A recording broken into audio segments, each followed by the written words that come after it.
પ્રભુ યસુ મસીહનો જન્મ આવે નમૂનેથી છો કે ઝાર મરિયમનું અબગણ યુસફ નામે એક આદમીથી થલ હતું, પણ હજી સુધી એનો વિવાહ નહોતો છો. તાર મરિયમને ખબર પડી કે તું પવિત્ર આત્માની શક્તિથી ભારે ડીલે થઈ જશે. એનો ધણી યુસફ હાસો આદમી હતો. તેમાં એની મરજી નહોતી કે એ મરિયમને મનખામાં ખવાર કરે. અહીં હારું એણે મનમાં વિચાર કર્યો કે હું સોનો મોનો જઈને મરિયમને લખતું આલ્યો જ કરું.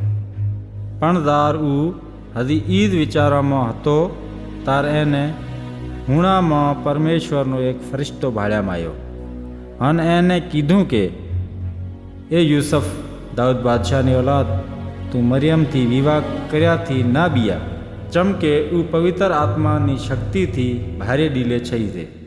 એને જીચરો ધાવણો થશે અને તું એનું નામ યસુ રાખજે, ચમકે એ પોતાના મનખાને એના પાપાથી બચાવશે.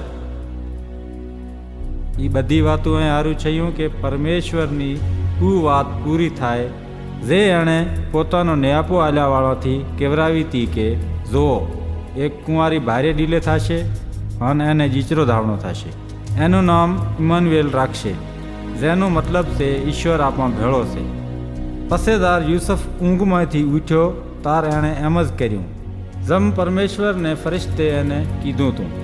એ મરિયમથી વિવાહ કરીને એને પોતાની ઘીરે તેડી આવ્યો. પણ યુસુફે મરિયમને એટલા સુધી હાથ પણ ના અડાડ્યો જેટલા સુધી એને જીચરો ધાવણો ના છો.